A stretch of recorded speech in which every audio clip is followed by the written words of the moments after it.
G'day and welcome back to my channel. Now, I started this way back during the lockdown. Remember that? Yeah, the big plague for Winnie the Pooh. Now, I got quite a bit done. I built it, I lit it, I even got primer coat on it. And that's as far as I got. I never took it any further.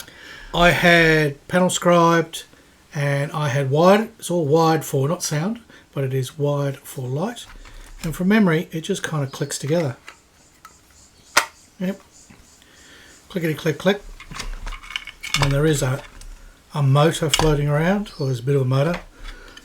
But I remember the motor was a bloody pest, and if you had the motor going, you couldn't actually fit everything together. So it does need to have a sort of a off-white, sort of slightly creamy colour all over, and then the decals, stickers, you know, which I might put out in the sun because I think they're pretty old. But what I really wanted to do was do like the Jerry Anderson trick of shade all the panels slightly different colours, and you kind of over hue them. You know, you do them a little bit darker than they need to be, and then you paint the whole thing with your top coat in various thin layers, right? Until eventually you get to a level where you just get a bleed through of all these little panels, and they're all slightly different, and it looks very spacey. So that is what we're going to do in this video. Roll the music.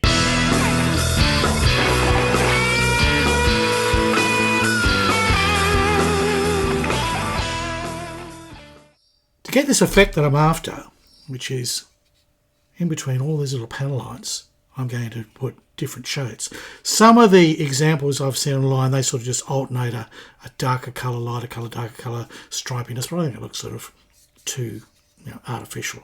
I don't think the wings that have stripes on them. What I'm looking for is panel shading, which is kind of how the light hits it, and it's just slightly different on each panel. It's a non-realistic effect, but it's an effect we have become used to in looking at spaceships on movies and things. And I rather like it. And, you know, as I said, back in the days, in the 60s, Thunderbirds had that sort of look. So the colours I'm going to use are white, obviously. That will look a lot lighter on the grey. So that should give me a lighter shade of things. And then I'll go all the way to the other end of the extreme, and I'll go black, which naturally will darken the pre-shading underneath, right? Okay, it's sort of like a pre-shading thing. Then just down from the black, I'm going to use this thing. This is called a dark green, right? It's a, I think it is an RAF colour, not sure.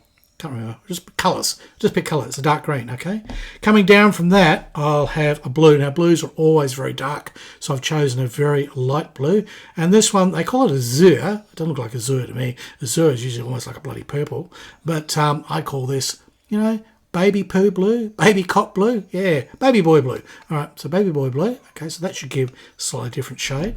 Then in the red tones, I've chosen a flesh. Yes, you've always got to get a little bit of flesh in your videos so you get ratings. So, yeah, this is the fleshy bit. So a bit of flesh, that'll give us the red tones, essentially. But, again, very light. So we'll see how that turns out. Then I have an actual mid sort of grey. It's a medium sea grey. So it's as medium as you get. That's got a little bit of blue and green in it. So I don't know if it comes in camera. It is different to this. So that should be subtle. And then, just as a wild card, I've thrown in a yellow. Yes. Yellow. Now, yellow will react differently. Remember, the top coat is going to be a cream, so the yellow should bring the cream out. But it's all going on to grey, and this is the thing. Now, what I need to do is work out how things are going to react to my primer colour, because there's no point in me coming out with all these fantastic colours if I don't know how the primer's going to react. When I do my model ships, I always prime them in Stone Res Yellow, which I know how that reacts to the washes on the top, and I pretty well know the kind of shades I can put on planks. Well, this is a bit like that technique, but this is a spacey one, right? You haven't seen how I do that? Go back and have a look how I painted the deck on the junk, and I used some weird and wonderful colours, actually using Posca paint pens, always. But I'm going to use actual paint this time, because not everyone's got pens. So we're going a bit old school. But anyhow, let me get on. I'll mask this out. I'll paint up all these things, and we'll see how the effects work.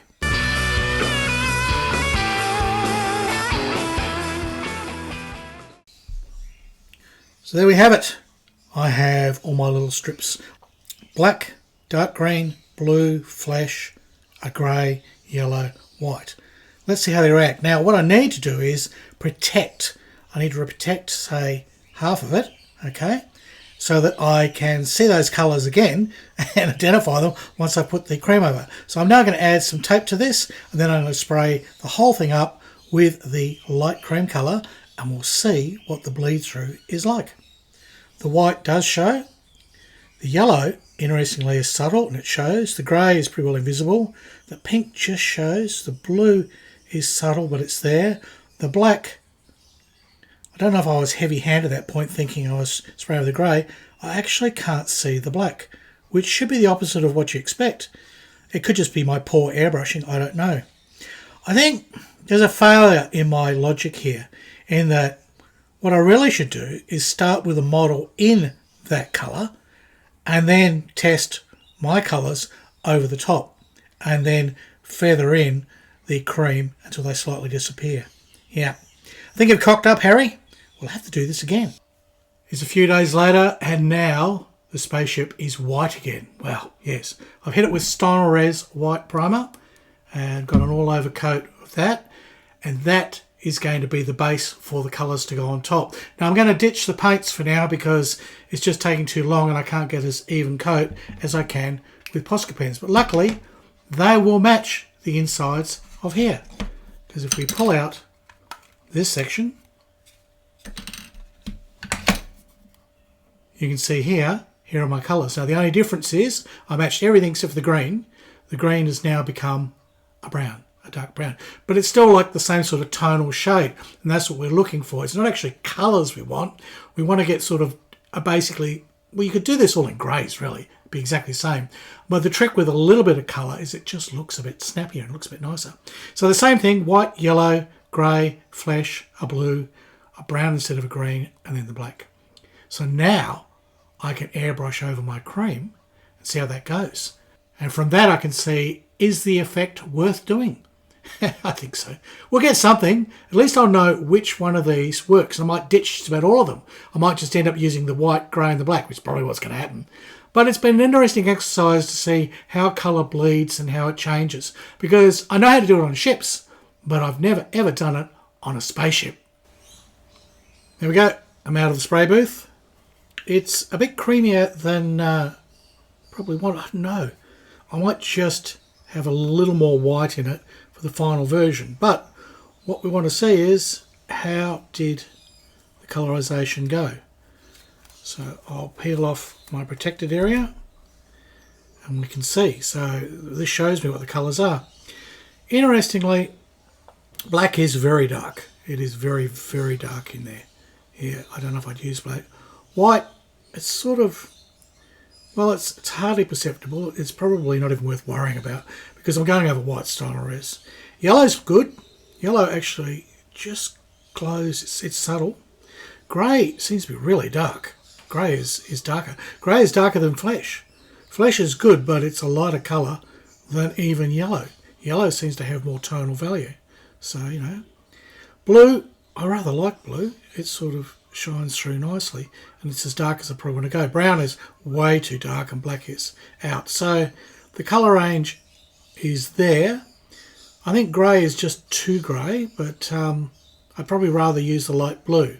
So probably what I'll do is I won't use the white, I won't use the grey, I'll just use yellow, flesh and blue. So there you are. It's not quite what I thought it would be. This is why when you're going to do something like this, it is a good idea to do a test and test on the same plastic. This is the same plastic, the model. This is the part that's hidden inside, and use the same colours that you're going to use. So use the same base colour that it should be. In other words, if your model's a light colour, use white, do you dickhead? Yes, okay, Harry. So that now shows me with a cream over that, yellow, pink and blue are my best bet. Right, time to start marking out some panel shading with my Posca pens, and then we can see how this all comes together with the final space panel weathering.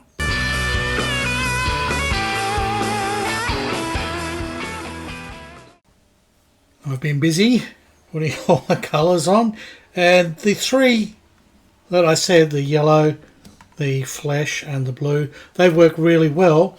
Then there were sort of some little areas and I thought, oh, I could probably get away with the grey on those. So that has resulted in quite a cavalcade of colour. You try saying that with your mouthful. So yeah, I've looked at pictures online. I mean, if you look at the actual footage from the movie, there's nothing. There's like 17 seconds and most of it's in shadow. You can't really tell. So I'm going with more the Jerry Anderson sort of space idea and everything. And remember, the cream is going to knock out 90% of this. We're just going to have that subtle bleed through. But these are the panel ideas that I came up with. I made the wings symmetrical, and where I could, I've sort of made things symmetrical. The front sections of the wings there, they're symmetrical. Otherwise, I've been asymmetrical with some of the things that I've done here on the body. I've added a few extra panels just to break things up. There was nothing here. There was no real actual panels on the tails. I've just scribed in a few between the score lines. So the only lines you had were basically, across the fuselage there. So I scored across and made some little shapes just so I could paint them, put in a little digit there. It's all just makeup. It's all just make-believe. Who knows? This thing was never made. So I've followed the bouncing ball and just produced something that I find aesthetically pleasing. Yeah, basically I'm just playing with crayons. Well, Posca pens. You could do this just as easily with paints. It would be just the same process, but you'd have to have a steadier hand than me. I can just get away with things working to panel lines with my pens, but don't look too close because, yeah, I don't always sit exactly. But it doesn't matter with this because the colours going to the top are going to hide a lot, and then I'll probably want a wash at the end, a bit of a grey wash, just to pick out panel lines. It'll all come out in the wash, literally. So let me get on. I've got the top side to do now. You guys, there's a lot more to do here, but I thought I'd experiment on the bottom, and if anything didn't work and I made a mistake, it didn't matter if I sort of had a splodgy bit and I had to fix it up. But it all went together reasonably well, and I'm pretty happy with the effect I had underneath. Now to translate that to the top, where this is really what's going to be seen. Now I'm not going to put this little black section here because just about all the models that I've seen don't seem to do that. Most people interpret it without that. It's only on the box art by Aurora. Everyone else sort of goes, no, don't do that. I mean, it's sort of, you'd think, oh, they need a glare screen and everything. But honestly, they'd be flying by instruments mainly. It's a spaceship, yes. Top side is nearly finished. I've been a little more subtle with the panelling on the body because all the photos I've seen, well, the tiny 17 seconds of vision you actually get out of the movie, and then other people's interpretations, usually they go less panelly on the fuselage and it's more about the wing. So I've done that. Maybe that's the thing with aircraft. I don't know. I don't do a lot of aircraft. I've never done this sort of trick before where I shade panels. It's a new thing, absolutely new thing for me. So, if you're doing aircraft all the time, you might let me know your interpretation of it. But it's a spacecraft, so who knows? At this point here, the two wing parts join, and I'll try and get that a bit tighter when I actually sort of fix it all in. And there's just a little bit of an overlap there of the pattern. So I hope that'll kind of join the two sections together. It's unavoidable you're going to have this little panel line there. I'd have to glue all this in to get rid of that, and then I won't be able to get to the electrics. And the electrics is something we'll have to talk about later. But as you can see, there's much less happening here. There's just enough. And top tip, when you're working on a curved surface like this, probably do one side first, wait till it's sort of tack dry, go to the top, and then do the other side, because I tried to do one side, flipped it to the other side, and of course this was still slightly damp, and I have been using a cloth under here to protect everything. Of course it bloody smeared and blued and went everywhere. Yeah, rookie mistake. Look, in my defence, it's been really hot here the last week, and I'm only just getting over sort of heat stroke. Yep. I know it's Australia, it's supposed to be hot, but it's been like 10 degrees hotter than normal. Yeah, it's been horrendous, absolutely. So anyhow, that is done. All I've got left is this little part of the wing here, which is a fairly easy piece because A, it's flat, and I can pull that piece out. And then I thought I'd show you some of the things that I do with the panels, especially using the Posca pens. There are some tricks.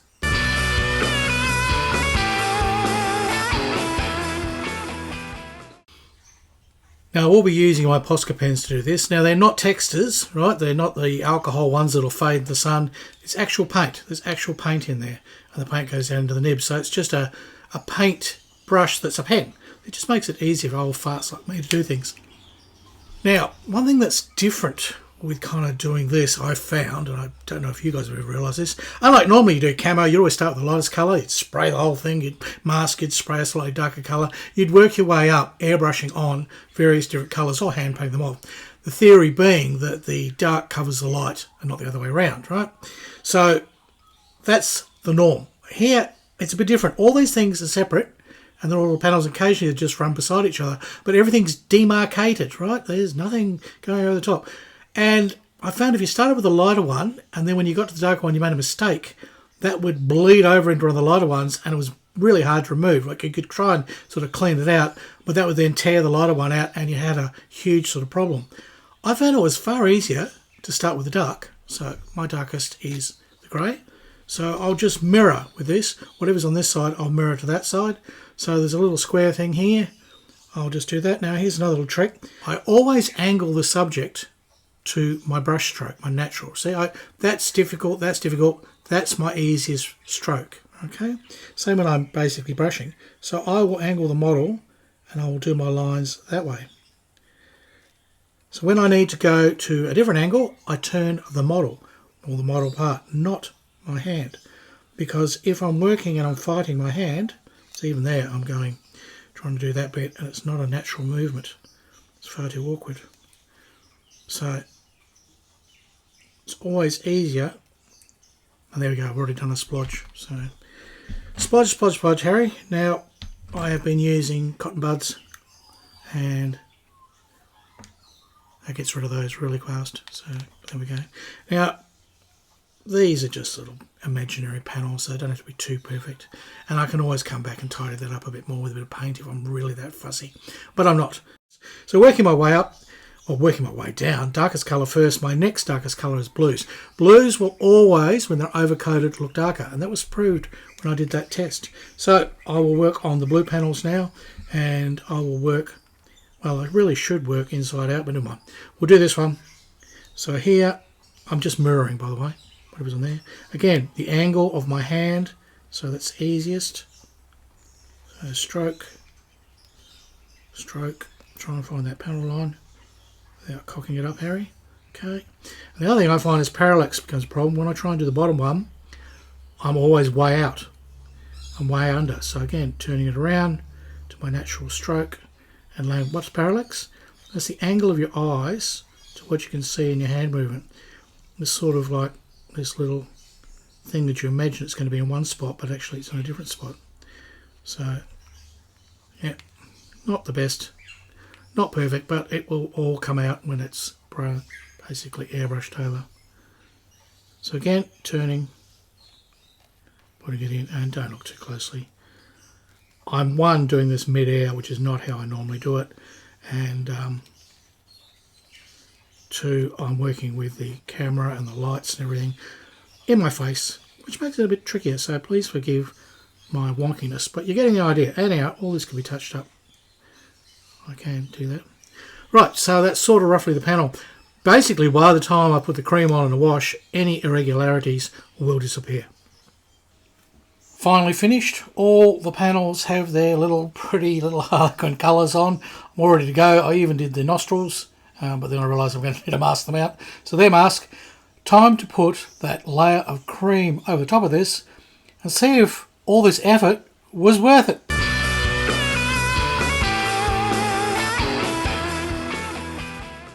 Out of the spray booth, and I've done what I set out to do. I just don't know if I like it. I suppose I've been staring at it for too long and I've got too close. So you tell me, what do you think? Does it look kind of stupid, or is that an interesting way to shade and pattern? I mean, I've seen people do it with aircraft. They use all kind of weird, wonderful colours, but admittedly then they put darker camo colours over the top. I think with white you have to be very subtle. So possibly the flash was good. The yellow, too yellow. Should have gone with more very sort of dull beige, you know, almost another cream sort of. And the pink, yeah, the pink, oh, I don't know, that pink nearly works. The blue, yeah. Oh, look, I think I should have stayed in one colour palette. Like if they'd been all shades of blue or all shades of cream or all shades of pink, that might be it. It's all the different colours that's throwing me. And I don't know anymore. I mean, I liked it before I actually put the cream over the top, but I knew that wasn't what it was supposed to look like. Anyhow, it's done. And I put it off my masking for the nostrils, and that actually worked. So I'll show you next time the little trick I used to mask out the nostrils. That was amazingly easy to do, and I'm quite surprised it actually worked. So there's something. And I suppose once I get the Pan Am bloody sign on there, a grey wash over the whole thing, it'll tone it all in. But I want to leave this paint to dry overnight, and I don't want this video to drag on for another week. So I'm going to leave it there. There it is. That is my space panelled Orion Clipper. Oh dear, what have I done? And if you can be bothered, there's buttons down here. Those buttons here, they're basically space, bird chat, it. Something like that, yes. Hit the button, see what happens. I believe it helps the algorithm. Good old Al, yes. All right, that's it. Goodbye from Australia, and it's hooroo from Harry Houdini.